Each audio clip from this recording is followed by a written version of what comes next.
Good afternoon, everyone, and thank you for joining us. I'm Nadine Mayens, a chair of the U.S. Commission on International Religious Freedom, or USCIRF. We at USCIRF are dedicated to advocating for international religious freedom, a foundational and essential human right. Today, we are proud to release our 23rd annual report, which offers an overview of religious freedom conditions around the world and lays out recommendations to the U.S. government on what it can do to shed light, ensure accountability, and encourage positive change. USCIRF is an independent, bipartisan U.S. advisory body dedicated to promoting the universal right of freedom of religion or belief abroad. We monitor religious freedom conditions in foreign countries throughout the year, including through travel, which we've just recently resumed, following the loosening of a pandemic-related restrictions. I'm now honored to introduce the Speaker of the House of Representatives, Nancy Pelosi, who will offer brief remarks on the occasion of the release of our annual report today. Good afternoon. As Speaker, it is my privilege to bring greetings from the Congress to the U.S. Commission on International Religious Freedom on this important day for human rights, the release of your annual report.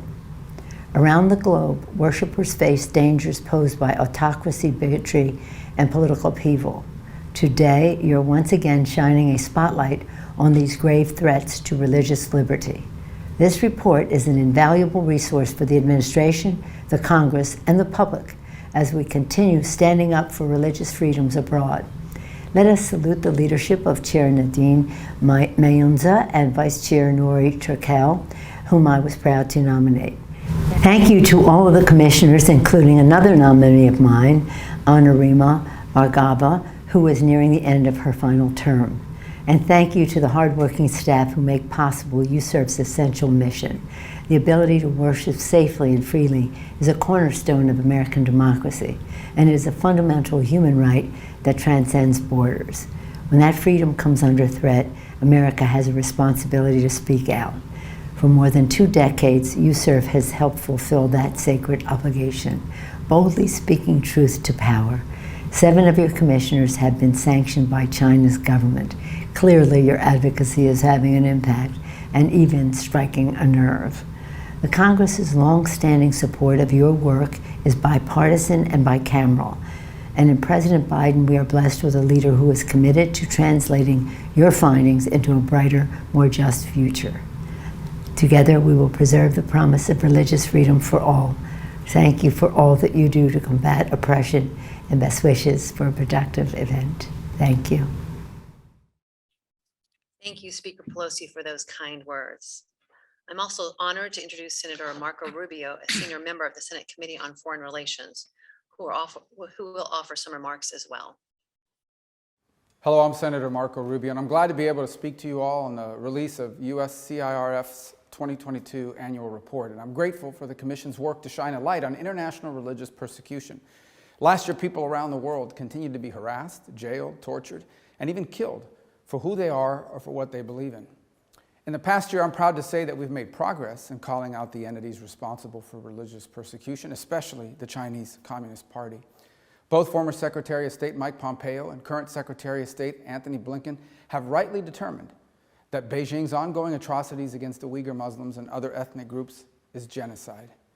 And at the end of last year, my Uyghur Forced Labor Protection Act became the law. Soon, American corporations won't be able to turn a blind eye to slave labor, but there's more work that remains. In 2021, the collapse in Afghanistan brought a return of Sharia law and sent Hazara Muslims, Sikhs, Hindus, and Christians into hiding. In Nigeria, terrorists deliberately target Christians, a problem the Nigerian government still fails to address. And in 2022, Vladimir Putin's invasion of Ukraine brought the destruction of Holocaust memorials and Jewish cultural sites and the potential persecution of non-Russian Orthodox Christians. The United States and the free world must respond quickly to these atrocities and hold those responsible accountable. The Commission's work is crucial to this effort. It's why I've authored legislation to extend USCIRF's mandate. I'm hopeful the bill will be taken up soon so your good work can continue without interruption. The fight for religious freedom will not be over anytime soon, but this report is a valuable tool in the war against unjust persecution. I'm grateful to all of the commissioners and their staff for the hard work they've put in, and I urge everyone to consider the report's full findings and recommendations. Thank you, and may God bless you. Thank you, Senator Rubio. Under our mandate in the International Religious Freedom Act of 1998, or IRFA, we issue a report by May 1st each year with recommendations to the President, the Secretary of State, and Congress. All chapters in this report are approved by majority vote and reflect the views of a bipartisan group of commissioners from different religious, political, and professional backgrounds. I'd like to say it's been an honor and a privilege to work with all of you. Key findings, recommendations, and analysis for each country chapter represent inside information gained through USCIRF's hearings, fact-finding trips, research, and meetings with government officials, human rights advocates, and religious communities. We invite those with questions to use the Q&A feature at the bottom of the screen to submit a question in writing. You may also post these questions at any time, and we'll respond to as many questions as possible following our overview of the highlights from this report. Before moving on to the content of this year's annual report, I'd like to take a moment to thank our professional staff for their phenomenal work in preparing this report and in organizing this event. I'd like to especially thank Jason Morton for all his work this year and his commitment to improving the lives of all who want to practice their faith. Each annual report is a culmination of a team effort involving each member of USCIRF staff, in addition to our outside copy editor and report designers. Their combined efforts make this report and this release possible. The annual report's primary focus is on two groups of countries: those that USCIRF recommends the State Department designate as countries of particular concern, or CPCs, and those that USCIRF recommends the State Department place on a special watch list, or the SWL. Under IRFA, CPCs are countries whose governments engage in or tolerate systematic, ongoing, or egregious violations of religious freedom. And the special watch list is for countries where the violations meet 2, but not 3, of that systematic, ongoing, egregious test for CPC status. This year, our report covers 27 countries. Based on 2021 conditions, we recommend 15 of these countries for CPC status, including the 10 that the State Department designated as CPCs in December of 2021: Burma, China, Eritrea, Iran, North Korea, Pakistan, Russia, Saudi Arabia, Tajikistan, and Turkmenistan. In addition, USCIRF believes the State Department should designate 5 other countries as CPCs: Afghanistan, India, Nigeria, Syria, and Vietnam. We recommend that the State Department maintain on its special watch list 3 countries: Algeria, Cuba, and Nicaragua, and add 9 countries to that list: Azerbaijan, the Central African Republic, Egypt, Indonesia, Iraq, Kazakhstan, Malaysia, Turkey, and Uzbekistan.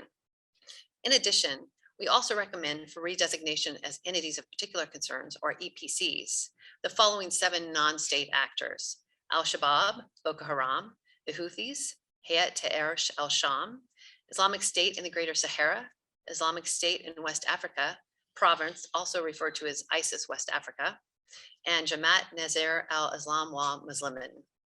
To meet the legal standard for designation as an EPC, a non-state group must engage in particularly severe violations of religious freedom, be outside the control of a sovereign government, exercise significant political power and territorial control, and often employ violence in pursuit of its objectives.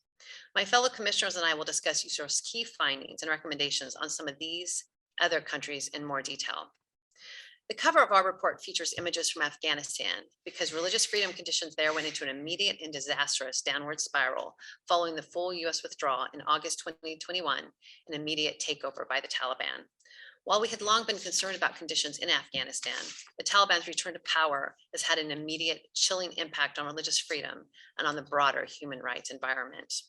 Given this precipitous decline in 2021, USCIRF has taken the step of recommending in this year's annual report that the State Department designate Afghanistan under the de facto rule of the Taliban as a country of particular concern, or a CPC, in accordance with the International Religious Freedom Act of 1998.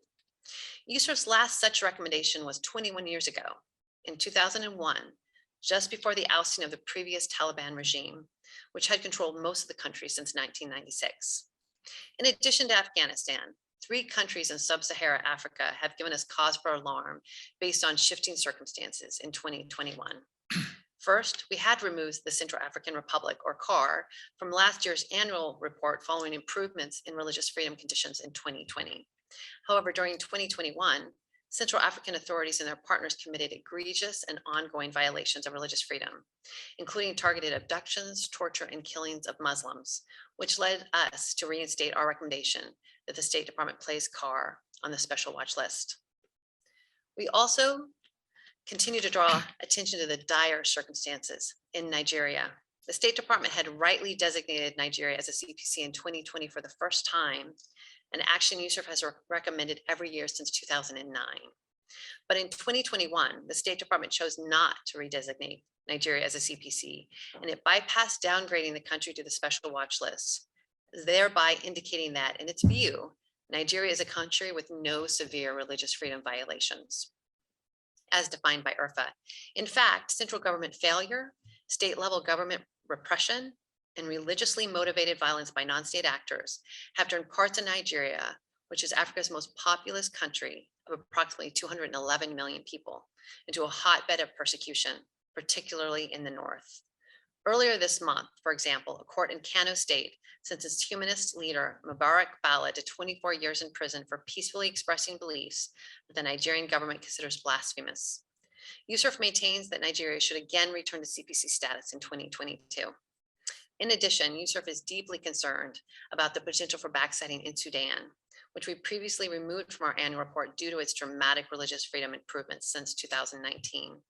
However, the October 2021 military takeover now threatens many of those advancements. USCIRF is closely monitoring the situation. These countries represent just a sampling of the places in which religious freedom continues to face severe challenges around the world, and I hope that each of you will take the opportunity to read the full report. Those challenges, after all, are many, and they affect individuals, families, and communities around the world. The scope and scale of the violations are disheartening, of course, but for our part at USCIRF, they drive our determination to remain steadfast in our commitment to unflinchingly advocate for the essential right of religious freedom in every corner of the globe. I'd now like to turn over to Vice Chair Nuri Turkel, who will discuss the implementation in 2021 of some of our previous recommendations, in addition to ongoing efforts to address international religious freedom by the administration of President Joseph R. Biden during 2021, its first year in office. Thank you very much, Chair Mienza. Good afternoon. Thank you very much for being here. As in prior years, we can note some of USCIRF's key recommendations that the United States government implemented over the last year. First, since taking office in January 2021, the Biden administration has continued many of the international religious freedom related initiatives from the previous administration, including the implementation of the executive order on advancing international religious freedom, signed by then President Donald Trump in June 2020. The executive order included several of USCIRF's long-standing recommendations related to the prioritization of religious freedom abroad in a U.S. foreign policy, such as increasing related foreign assistance and developing an overall strategy for promoting religious freedom abroad and country-specific action plans. International religious freedom related humanitarian assistance also continued to receive attention and resources from the administration in 2021. Furthermore, we are pleased to see President Biden nominated Rashad Hussain in July 2021 to serve as Ambassador at Large for International Religious Freedom. He was confirmed in December and sworn in January of this year. The administration also nominated Deborah Lipstadt as the Special Envoy to monitor and combat anti-Semitism, granting the rank of ambassador to the position for the first time. The Senate confirmed her appointment just a few weeks ago on March 30th. Many of our country's specific recommendations were also implemented in 2021. For the first time, the State Department designated Russia as a CPC, which we have recommended since 2017.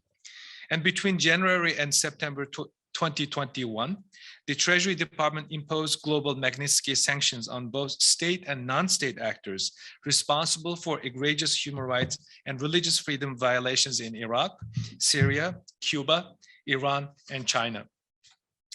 The China-related sanctions on two officials for atrocities against the Uyghurs and other Turkic people in Xinjiang were coordinated with other countries, imposing sanctions against the same abusers as USCIRF had recommended. During 2021, the United States government also implemented two other key USCIRF recommendations related to China. First, in January 2021, the outgoing Trump administration designated China's treatment of Uyghurs and other Turkic Muslims in Xinjiang as a genocide and crimes against humanity. In March, the Biden administration affirmed that designation when it released the State Department's annual country reports on human rights practices. Second, in February, the Biden administration announced a diplomatic boycott of the February 2022 Winter Olympics in Beijing, a step that USCIRF had been calling for since 2020. For its part, Congress too has continued to exhibit a continuing commitment to international religious freedom related issues. Among other actions, it passed the Uyghur Forced Labor Prevention Act in December, and it convened several congressional hearings on topics related to international religious freedom. And just this month, Congress passed and President Biden signed permanent reauthorization of the Global Magnitsky Act, Targeted Sanctions Authority, which USCIRF also had recommended.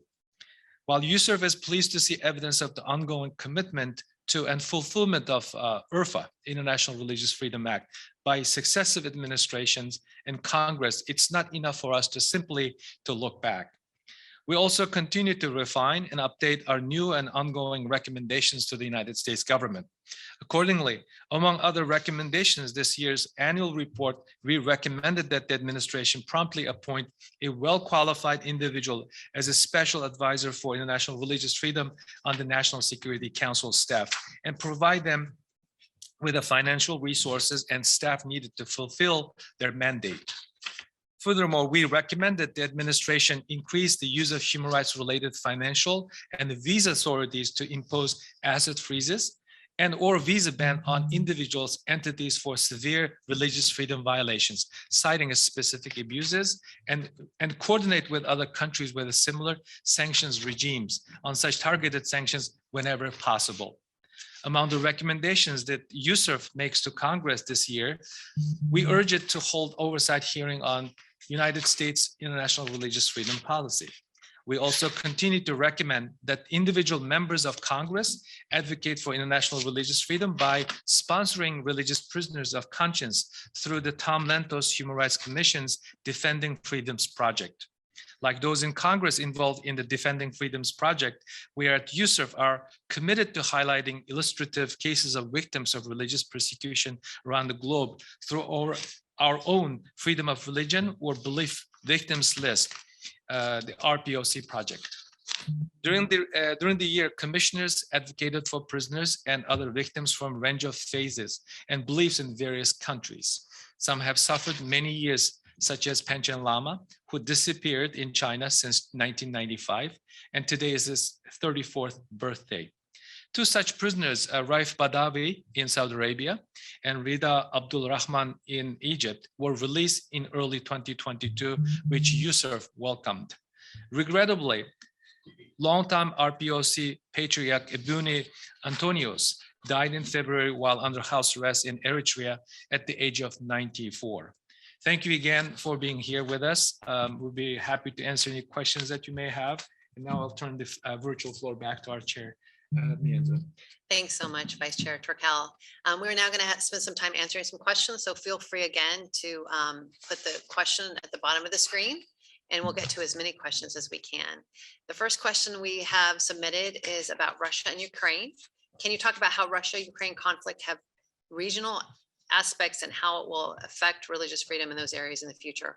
We'll hand that off to Commissioner Khan. Thank you, Chair Manza.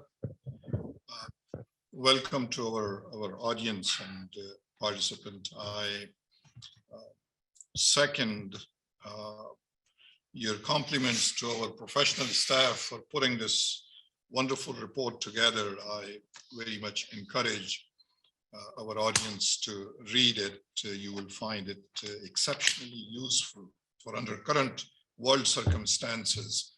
I answer your question in that regard, that violation of human rights, violation of religious rights had been persistent in Russia for a very long time. and Commission had noticed in its previous reports and continues to do so now. Russia invaded Ukraine in February 2022, and USCIRF is concerned that it will extend its religious freedom abuses as seen in occupied Crimea and Donbass to future occupied territory. Russia has deliberately shelled houses of worship which were sheltering civilians. We strongly condemn that abuse, violation of human rights, violation of religious freedom, and we are keenly, like rest of the world, are observing these Russian atrocities, and we hope that these atrocities will cease very soon. Thank you. Thank you so much, Commissioner Khan. Now we have a question about Vietnam that we'll hand to Commissioner Bargava. I'll read it out to you. I have a question about the situation of religious freedom in Vietnam. Each year, USCIRF makes recommendations to the US government to improve the situation of religious freedom in Vietnam. How did they implement the recommendations and what were the results? Thank you, Chairman. There's a couple of ways in which we've consistently made recommendations to the US government on Vietnam. And over the course of the last year, Secretary of Defense Lloyd Austin and Vice President Harris both raised concerns about human rights in their meetings with Vietnam. There's been certainly a lot of engagement with Vietnam over the last year, and part of the goal is to make sure that religious freedom and human rights abuses are part of that conversation. In addition, the U.S. Ambassador to Vietnam, Mark Napper, has made human rights, and we've talked to the ambassador about religious freedom concerns and how to ensure a few things. One, that those who have been imprisoned or who are being harassed for religious freedom advocacy or because of their beliefs, that we advocate for their release, and that we advocate for continuing upward and positive directions in terms of how they've been treated in Vietnam, and also for the implementation of the 2018 law on belief and religion, and then that law be implemented in a way that is not curtailing religious freedom for so many groups. The last thing I'll say is that in November 2021, it was the 25th US-Vietnam Human Rights Dialogue, and certainly religious freedom was part of that conversation in significant ways. And so that's the ways in which we've seen some of the recommendations that we've made to the US government come into play in terms of their engagement with Vietnam, and certainly want to continue to see that kind of raising of concerns and also pressures to make sure that Vietnam goes in the right direction. Great, thank you so much, Commissioner Bargava. And we have a question about Kazakhstan that we'll have Commissioner Vice Chair Turkel answer. Last year, there was optimism about the trajectory of religious freedom reforms in Kazakhstan. But this year, USCIRF again recommends the country for placement on the State Department's special watch list. What is the current status of religious freedom reforms in Kazakhstan? Thank you. We have recommended Kazakhstan for a special watch list since 2020. One of the key reasons for this recommendation is that Kazakhstan passed the amendment to the 2011 religious law that don't include any substantial improvement. And the Kazakh government has been repeatedly promising reform that we have not seen to make us believe that there has been a significant improvement. There's some of the other pending issues that has not been also addressed that includes this registration requirement, make it difficult, and even including mandatory expert review. And Kazakh government, like the other governments in Central Asia region, using religious extremism as a reason for advancing tight restriction of religious practices, or even punishing individuals who are not even related to religious extremism concept. And finally, the Kazakh government also been harassing, detaining, even in some instances, forcing some Kazakh activists who oppose the ongoing genocide in China We have a number of individuals in Europe, here in the United States, have publicly testified their experience that have been widely reported. We have also engaged with the Kazakh government officials here in Washington, diplomatic representatives. We will continue to do that. We also recommend Congress to be more engaged on this matter. Thank you so much. We have another question here about Burma. Last month, the U.S. Department of State determined that the activities committed by the Burmese military, known as the Tatmadaw, against the Rohingya constitute genocide and crimes against humanity. What has this determination meant for the Rohingya? And in addition, how has the Tatmadaw takeover of Burma's government last year affected religious communities across the country? I'll hand this off to Commissioner Bhargava. I thought you might start there, Chairman. We have certainly advocated for the U.S. to recognize the crimes against humanity and genocide that has taken place against the Rohingya. I think there are many different ways in which that reverberates. Certainly, since the Tatmadaw has enacted a coup and is in power in many forms in Burma today. And so to have those who have committed that kind of genocide be now in a position of power within the country, it is incredibly important that we recognize the history and the way in which the violence has taken place against Rohingya and frankly many other religious minority communities within the country.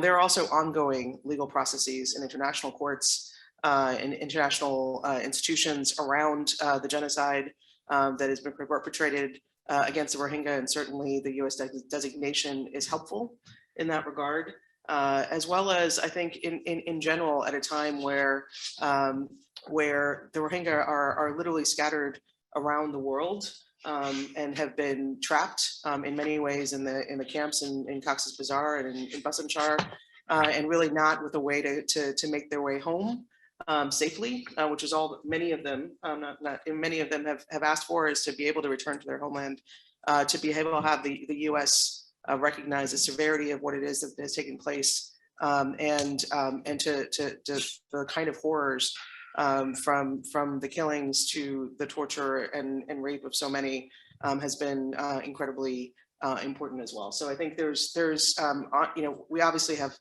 deep and ongoing and serious concerns about what is happening in Burma with the Tatmadaw and those who are in power. We have advocated for sanctions of those who are in power because of those kinds of atrocities, and appreciate that the U.S. has finally made this designation. Yes, we both Commissioner Bhargava and I were able to visit Burma and meet with government officials there a couple of years ago in the different communities, and also in our own capacities go to Cox's Bazar and meet with Rohingya as survivors and hear their stories firsthand. It was really chilling. We appreciate the U.S. government making this genocide designation, and we do hope that it will mean a change for the refugees that are so many of them that don't have a future right now unless there are changes made. And we'd also like to mention, the escalating violence in the Karen and the Kachin states against the Christian communities there has been horrific, with civilians being bombed and killed almost daily. And the reports have been heartbreaking. So we'll continue to watch Burma and encourage the U.S. government, as Commissioner Bhargava said, to sanction those responsible and to include religious freedom concerns in the policies.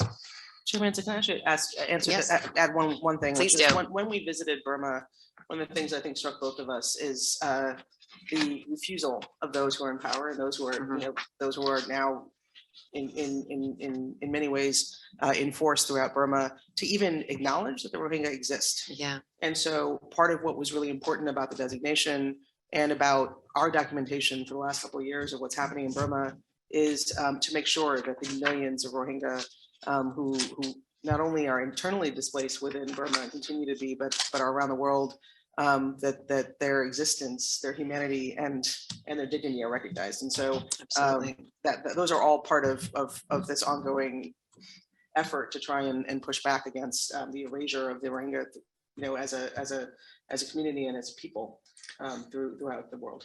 Can And I make a quick comment? yes, please do. Yes. I think the people, the audience and policymakers needs to understand something, or to be reminded of something very important, which is The recognition of the atrocities as a genocide is just the initial step for member states or signatories to the Genocide Convention. The next step should be whatever the means, tools available to stop it and hold those perpetrators to account. So we just at the initial stage to stop this ongoing genocide against the Rohingya Muslims. And as you can see, this is an issue, we feel passionately about, that's bipartisan, unanimous.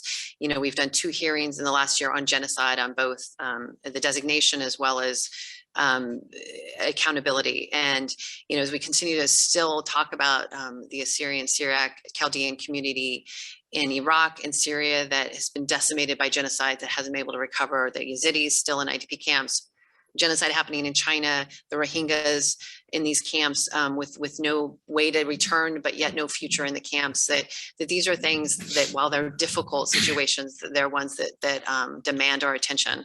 And so I'm pleased that USCIRF continues to raise these with lawmakers, with the administration on a way forward, and for both accountability, but also to look at the livelihood for those who have been decimated in these communities and how they can have a future.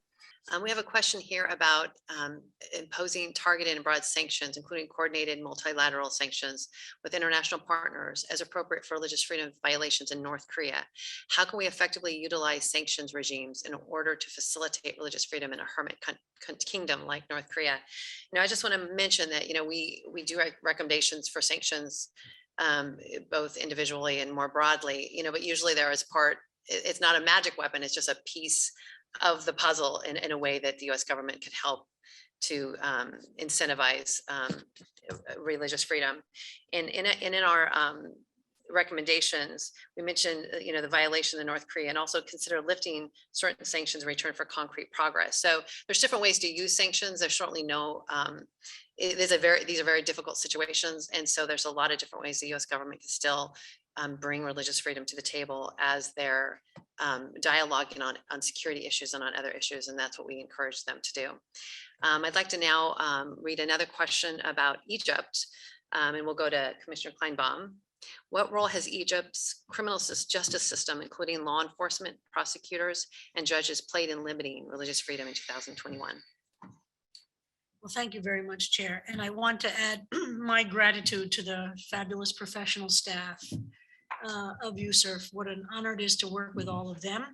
And it's extraordinary to be with this group of commissioners, and we're missing a couple today. But it's an incredible model of the possibility that still exists of bipartisan work together among people who have big differences, but also deep respect. And as maybe I'm the first openly lesbian rabbi who's a commissioner on the USCIRF, on the commission, I have to say it's been very moving for me personally. And we understand as people of faith the power of standing together against the pharaohs of our world who want to destroy the possibilities of religious freedom. And so I just want to thank all of you. It's so moving for me to be here fighting the pharaohs. And I want to offer a blessing, Ramadan Mubarak, to all of my Muslim friends and colleagues during this holy time. Egypt is a complicated country, of course, when it comes to religious freedom, and there have been some improvements in 2021. But sadly, the overall situation remains poor, and social inequities continue to present systemic and ongoing obstacles to real religious freedom.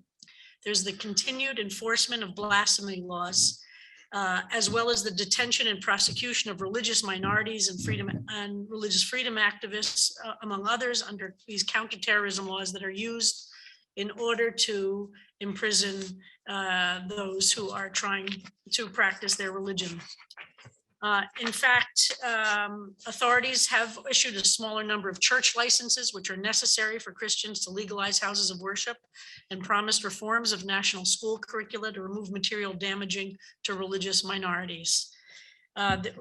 I was honored to be focusing on the religious prisoner of conscience, Reda Abdel Rahman, who was released in February. We're very, very glad to be able to report. He is a Quranist Muslim blogger, and we pray that he will not be re-arrested as he has been in the past, and we continue to stand for others who are being arrested under these false charges. The Jewish community in Egypt has a long and proud history, and most Jews have had to flee Egypt because of the anti-Semitism experienced there. And we hope and pray that the other religious minorities there are treated with respect and are able to practice religion freely. So much. I would just add to Commissioner Kleinbaum to dovetail with what she had to say and actually continue the analogy. What plagues Egypt is their bad policy when it comes to religious freedom. We have seen progress in some years past, and we're optimistic that we would see Egypt under President El-Sisi, who's made some very symbolic but significant steps forward to broaden the respect for all religious entities and bodies. However, the policies and the laws that remain on the books that Commissioner Kleinbaum made reference to are continuing to divide the country. We saw in the last few years, a few years ago, there was after making some trips to Egypt, visiting with the Egyptian officials, there was movement on the registration of churches. That now has slowed, if not stalled. We see, as made reference to, the blasphemy laws are problematic, but also one of the areas that continue to divide the people, especially in some of the more remote parts of the country, are the religious category on the national ID cards. I would hope that we could see Egypt become a country that is not on any of our list, but I think we're going to have to see some significant and concrete steps taken by the government there. But it's unfortunately it seems like we take a step forward and then a couple steps back. That's right. Egypt is a good example of a lot of countries we cover that is, we're rooting for them. We want to see these countries succeed. We want to see them offer religious freedom to the people in their country, and to understand that they'll be more secure, they'll be safer if they allow freedom of religion and belief broadly throughout the country. So thank you for that. Now we're going to go to a question about China, and we'll go to Vice Chair Nuri Turkel. Is any policy recommendation for Chinese Christians being persecuted by the government? Thank you. Thank you for the question. China has been a CPC country since 1999.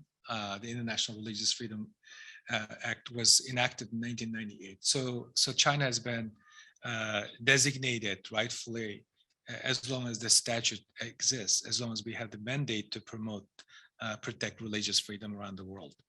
China has been specifically, purposefully, systematically attacking, in particular, Western religion, Islam and Christianity in particular.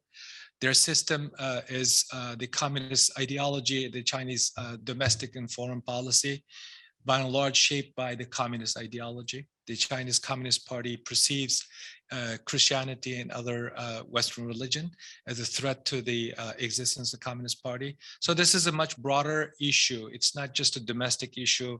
It has a lot of foreign policy ramification, national security ramifications, particularly to the United States. So number one recommendation that we would make is to recognize that CCP is a threat to religious freedom in China. That has to be recognized. Once you recognize that the serious issue, then you can move on to making policy, putting in place legal and policy initiatives. So one thing that the US government could do, and have done it in the past and could expand it, is to targeted sanction against the individuals, the officials who are formulating, especially the Chinese United Front Work Department, State Administration for Religious Affairs. These perpetrators, these actors should not be allowed to remain anonymous. The immediate effect of the sanction cannot be seen oftentimes. It is a long-term effect, cannot be understated. So we should focus on those individuals and expand the targeted sanctions in the network of those entities and individuals. The other thing is we have to make this a bilateral, multilateral issue, because religious freedom is a nonpartisan issue. Religious freedom should be considered as a humanitarian issue, national security issue, the value issue. So this should not be a concern for those who question even about the U.S. foreign policy objectives. So I recommend that Biden administration continue engaging our allies and partners, like-minded governments, through bilateral and multilateral means and platforms. Thank you so much.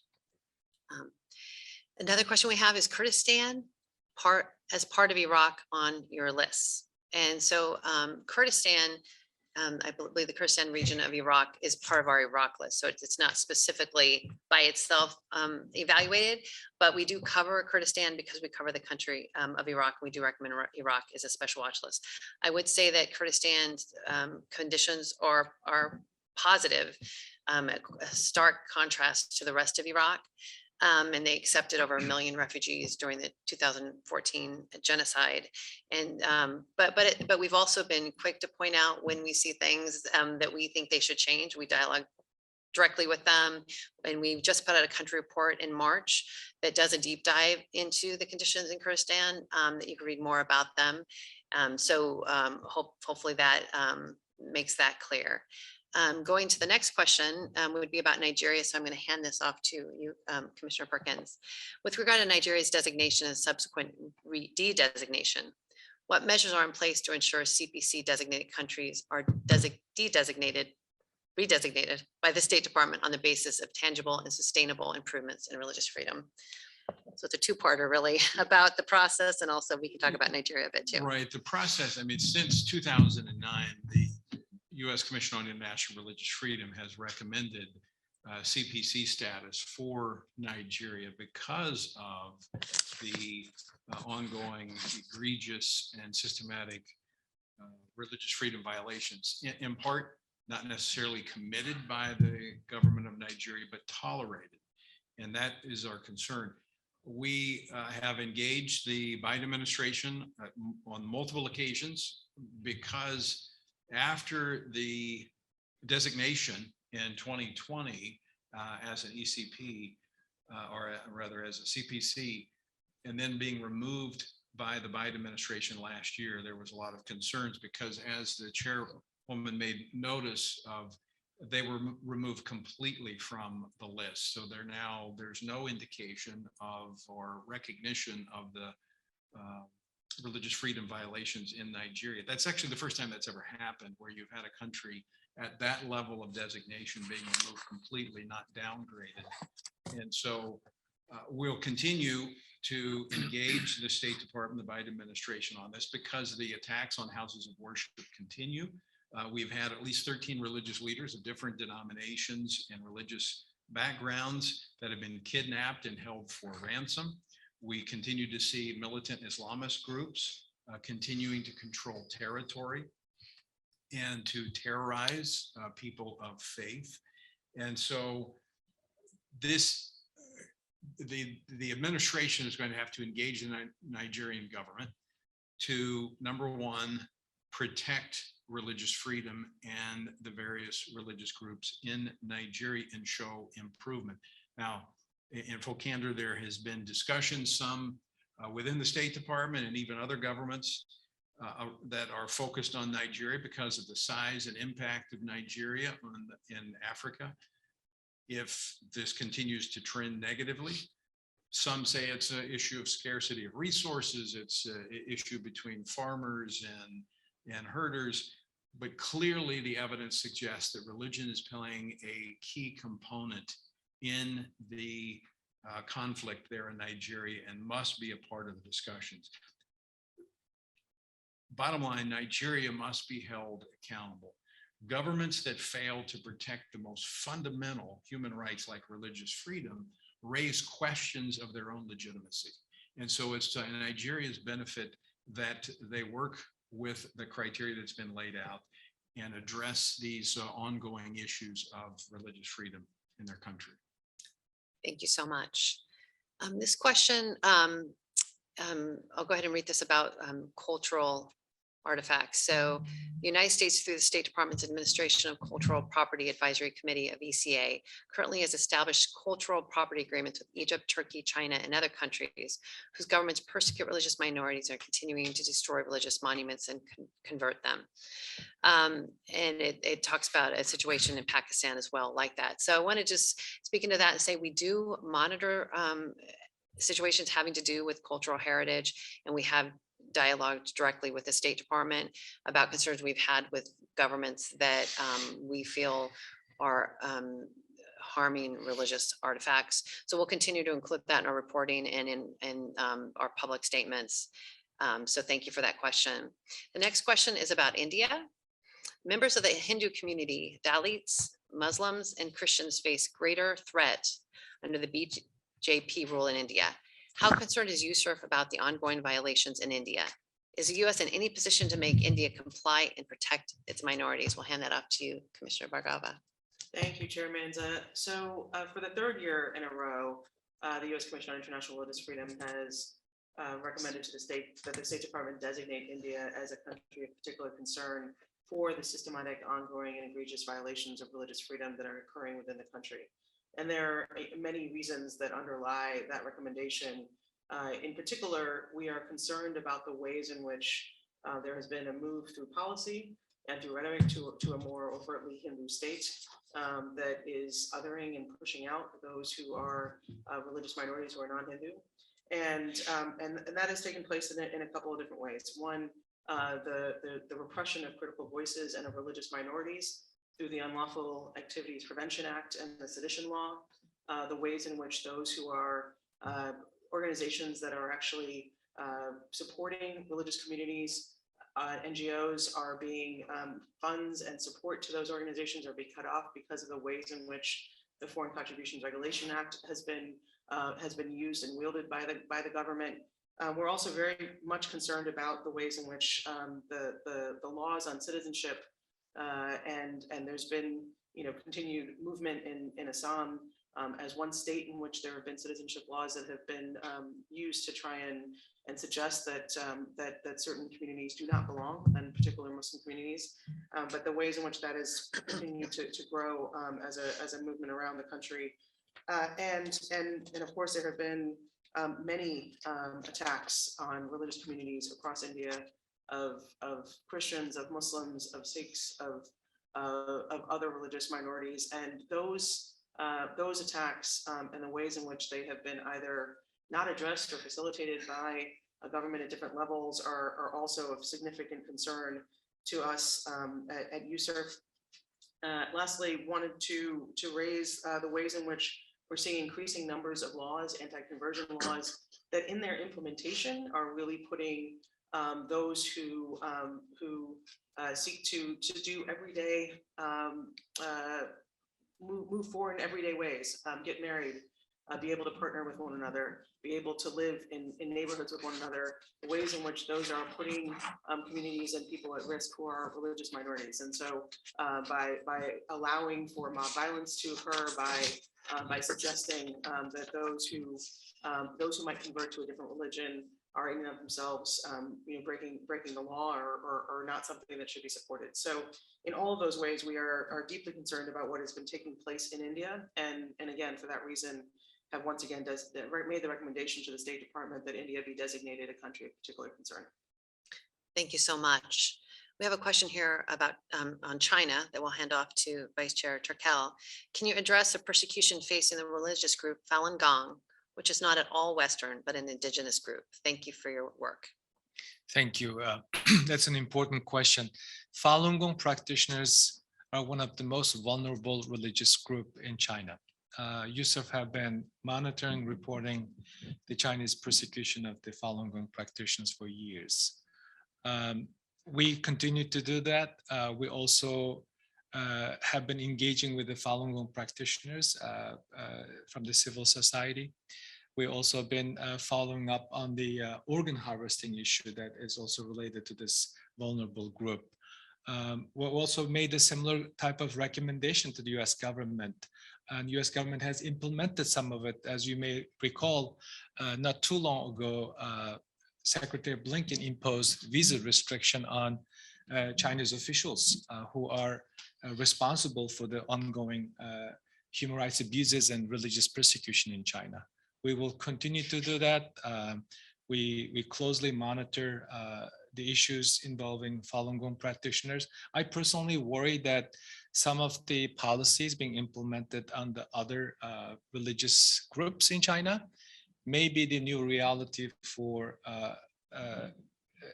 religious groups like the Hui and the Falun Gong practitioners, specifically the slave labor practices that we started seeing it in Tibet. Thank you so much. Our next question is, says the USCIRF Roundtable and other NGOs have asked the Biden administration to make Afghan religious minorities a priority for purpose of immigration to the US and resettlement elsewhere. However, we were recently told they will not aid Hazaras, Christians, Baha'is, Ahmadiyas, and other small groups. Thousands of members of the smaller groups are in hiding while Hazaras are subjected to targeted terror attacks. What can we do to get action in this area? So USCIRF has spoken out very strongly in support of religious minorities in Afghanistan. We have asked the administration to expand the existing P2 designation for the US Refugee Admission Program to include religious minorities at extreme risk of persecution. We've also suggested Congress take action to also open up a way for religious minorities to be accepted. So we would just ask that you continue to speak to members of Congress, to the administration, and to raise the plight of the religious minorities that are at risk in Afghanistan. So I think we only have a few more questions. So if anyone wants to submit, we have just a little bit more time. I have a question here about Uzbekistan. In recent years, Uzbekistan has been touted for its religious freedom reforms. In 2020, the State Department removed Uzbekistan from its special watch list. Yet USCIRF has again decided to recommend its placement on that list. Why has USCIRF made this recommendation despite the State Department's decision? So I think it's important to note that USCIRF does their reporting in really January to December. So we look at a 12-month period and we make recommendations based on that. And so if you look at Uzbekistan during the last 4 years since I've been on the commission, it has had stunning improvements. And so, but this last year, they didn't approve any non-Muslim houses of worship. And while they amended the religion law with some improvements, such as changing the registration from 100 to 50 and maintained bans on unregistered religious activity, private religious education, and missionary activity. So it still fit the criteria for being on the special watch list, but we're hopeful that conditions will continue to improve and that at some point in time we can remove them. We have a question here. How is USCIRF working with partners in Europe and at the UN on combating the issue of contemporary anti-Semitism? So I'll offer any of my commissioners like to talk about our work on that. Thank you, Madam Sure. Chair. In this report, this 2022 report, there is a section that is of tremendous interest, not only to me, but to many in the audience, and this question probably is answered in this section. The title of the section is Other Key Developments. And subsection there is religious intolerance in Europe. And it mentions, because it concerns the Commission, the Islamophobia, increasing anti-Semitism in Europe, that remains of particular concern to Commission. And that is noted in this particular section. So we are concerned about it. We have had a hearing on that particular topic, and we will continue to monitor as Europe has become, again, because of the Russian invasion of Ukraine and its aggression, it has become focus of the world. So is the violation of religious freedom in other parts of Europe, and we will be monitoring it with a keen eye. I might add that in addition to this annual report, which comes out before May 1st each year, there are hearings all year long which are open to the public. And this year there was a major hearing on anti-Semitism, on anti-Muslim policies in Europe, et cetera. And it's really key. And I invite those who are in the audience to make sure you're following USCIRF social media on the email list to get information about those hearings. Holding hearings is one of the important powers of the commission itself, to bring experts as well as victims and government and NGO experts to speak about these issues and highlight them. And I do want to add that there's a rise in anti-Christian hatred in the world as well. And this only underscores the important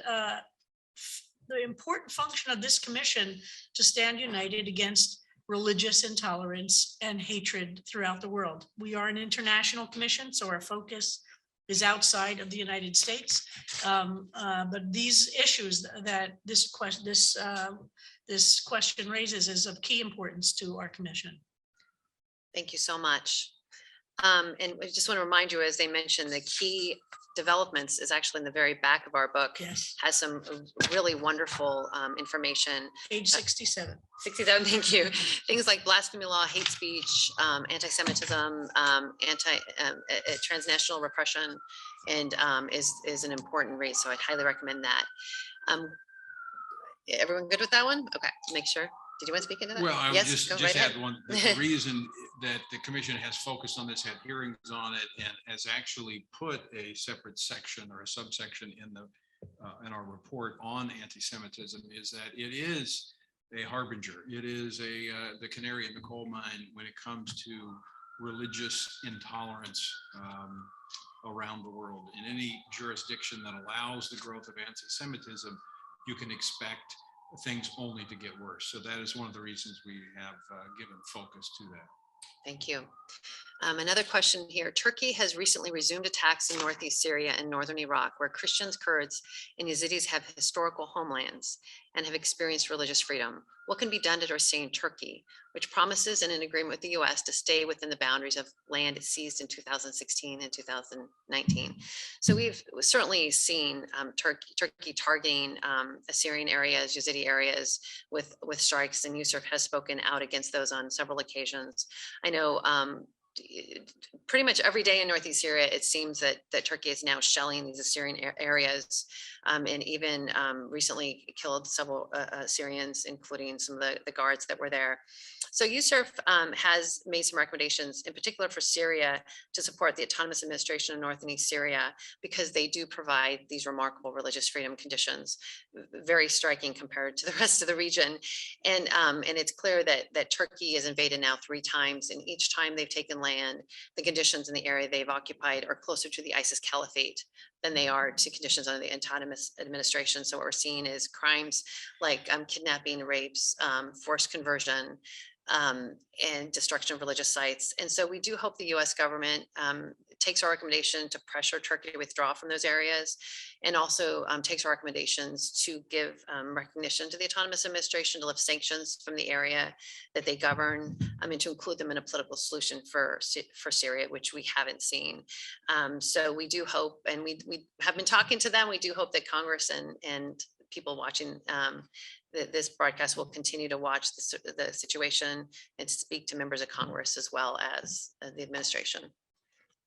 I would just add, Chair Mianza, on Turkey, the underlying issue is Turkey's consistent disregard for religious freedom. I mean, we can't expect them to do beyond their borders what they do not do within their borders, and that is to respect religious freedom. That's why, once again, we've recommended that they be on the special watch list. So the trend in Turkey within their borders is not good, and certainly what's happening outside their borders is disturbing as well. Thank you so much. It looks like we have come to the end of our questions. So I want to say thank you to everyone for attending and for offering those questions and giving us an opportunity to talk about a report. It has been an honor to be the chair here and to serve with these remarkable people and to talk about such important issues. So I want to say thank you so much for joining us. I don't know if anyone else has anything they'd like to share before we go. Sure. Chair Manza, I just wanted, as this is our last chance for three of us who are sitting up here Yes. to be part of an annual report rollout. I just wanted to thank you for your No, leadership Thank you. over the past year, to thank Commissioner Perkins for his. And yours as well, leadership when you and both we've were all chair. served as chairs over the last couple of So years. thank you. And to say how important it has been for us to be able to work with our extraordinary staff and to be able to travel to many of the places we've talked about today. And I think to our newer commissioners, to Commissioner Kleinbaum and Khan, we hand this over to you with a great deal of gratitude and look forward to you being able to have the kind of experiences that I think we all had to be able to understand some of the complexities and nuances of what's happening in the world around religious freedom, and to be able to continue this work in the way that we have. And it is truly an honor to be able to sit up here with all of you across many different lines of difference and to see what we can do in common purpose. So thank you. Thank you so much. It's Thank been you so much. a real privilege. Thanks so much for joining us.